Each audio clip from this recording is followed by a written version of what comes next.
my name is Bianca, and today we're going to talk about the basics for starting a crochet project. We will talk about tools and where you can get them, the different sizes of yarn. There are a lot of sizes. And hopefully we will learn how to start a chain, which is the foundation for a lot of crochet projects. Alright, let's get started! Alright, so some of the tools that we're going to need to start crocheting are hooks, scissors, a few stitch markers, and some yarn needles to weave in ends. Your hooks you can actually locate at a craft store like Joann's, Michael's, but a really good place to find them would be at the dollar store. I found this 5mm H size hook at the dollar store, and this is actually really good for medium 4 size weight yarn, which we will talk about shortly. Get a good pair of scissors, which I also got at the dollar store. Whenever you are using stitch markers,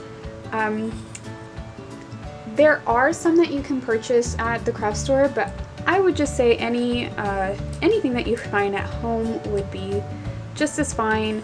I use sometimes a bobby pin or a safety pin and some excess yarn that I have lying around. That works just as fine. And yarn needles. So I actually did purchase these at Joann's. They work for really thick yarn whenever I'm weaving in the ends of blankets. So that's something that I did splurge on those. All right. So the next thing you're going to need is yarn. And I did mention the weight of yarn and how it may differ. So let's look at some yarn and the labels. So right here, you can see I am holding a fine 2-weight yarn. This is a very small, thin yarn that you can find at, I think I found this one at Michael's. It is Premier Yarn. And this here will kind of it's a gauge. It gives you an idea of how big a square would be using this yarn with a 4mm hook. So this is saying that if we do 18 single crochets for 20 rows, it'll be a 4x4 inch square. So this is a good way for you to see how your project is going to look, and if you want to use a 4mm, or you can go down or up. So whenever you use a different size hook, it will just change the drape of the yarn. And each yarn has a different number. So this is a 2. You'll see a 3 here, and they just get thicker as you go up. This is a 4, a 5, and this big guy over here is actually a 6. So if we put them all next to each other, you can see the difference in thickness as we go up. Oops. Doesn't want to come over here.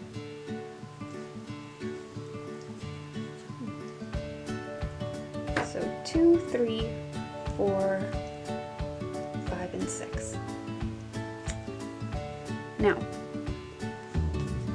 let's say we want to get some pretty affordable yarn, and that would be the Red Heart Saver that we can find at Joann's or your craft store. It's literally everywhere.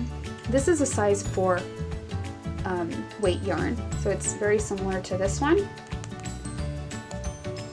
With this, if we go back to this gauge, this one recommends a 5.5mm eye hook, and it says that if we do 12 single crochets for 15 rows, we're going to get a 4x4 inch square. And like I said, you don't necessarily have to use the same hook that is stated on the label. You can go up or down a size. And since we have our 5mm hook, we're going to use that. So I want to teach you how to make a slip knot first, because that's how we start our chain. So what I do to start a slip knot is I grab my yarn and I turn the yarn around my fingers like this. So I make a loop, right? It's a loop over like this. I'm holding it this way, and with my hook, I grab the yarn that was above. I close it, and that is my slip knot. Okay? Now, what's really important is how you hold your yarn and your hook. I had a lot of trouble when I started learning this a long time ago when I was 5, which is probably the reason I never learned how to knit, because I still don't know how to hold 2 needles, but that's a different story. So what I do to hold my yarn is, well, let's just take a look. I hold the bottom of the yarn that's still connected to my ball, right? With my pinky. I don't hold it tight so that I can't move it up, but it's tight enough that it'll glide through. Then I have my fingers like this. So my index finger is going to go up, and these are kind of holding that there. So with my middle finger and my thumb, I hold onto the tail of the slip knot. All right. Now let's look at how we're holding the hook. So I hope that that made sense. Again, so I go like this, hold with the pinky, and then hold the yarn. So yarn over index, hold with my pinky, middle finger and thumb are holding the yarn down there. So how are we going to hold the hook? I've seen people hold it like they hold a pencil, and if that works for you, perfect. It does not work for me at all. So I tend, how do I even hold it? I don't even remember. I hold it like this. So I just hold my hook like this, and I start making my chain. Okay?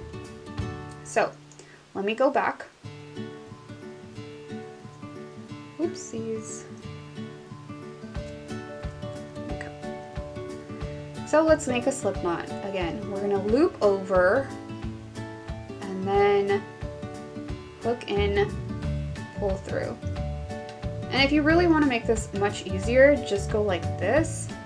You can literally just pull through with your thumb and your fingers like that. And just stick your hook in there, and you're ready to go. Now again, index up, pinky holding, middle and thumb holding the tail of your slip knot. To start your chain, you're going to yarn over the hook, make sure that you're grabbing the yarn, and you're pulling through that loop that you had. So again, yarn over and you pull through. Now, as you can see, I am pulling through, and then my index is really close to that. So I'm going to pull up while still guiding the yarn with my pinky. And I'm going to move my index and my thumb up to make sure that this is stable. Because a lot of times what we like to do is we'll do like this. So my pinky's gone, and I am just going to start going like that. And this is normal. I've done this, I did this a lot. And it's not necessarily bad, it just doesn't give you consistency on your chain. This gives you a little bit more control. But again, this is just practice. So I want you to practice your chain, because this is a very good foundation. This is honestly the foundation to start blankets, scarves, beanies, cardigans, sweaters, you name it. This is the foundation to a lot of projects. So each little V is the chain. You can see that's how it goes. As you can see right here, actually, that's where I started getting a little loose, but that's fine. You have to practice. So we yarn over and pull through. Yarn over and pull through. All right. So that is how you will start making your chain. And this is with a 4. If we have the 6 bulky yarn weight, you can see how different the sizes are this way. This is a 4 and this is a 6. And again, like I mentioned, you can see where I messed up a little bit when I started letting go of my yarn, and then I continued this way. But this is just us practicing. We are all learning, so I hope you practice and this will get better as we continue with our project. Thank you so much for watching that. I hope that you enjoyed it. If you did, please like and subscribe. And please let me know in the comment section if there's a particular project that you'd like us all to start working on and we can work on one together. Please practice your chain as it is the foundation to a lot of crochet projects. And I don't know if I already said this, like and subscribe, and also follow me on Instagram at Mrs. Bebo and at The Weaving Bee. Thanks again, and I'll see you next time. Bye.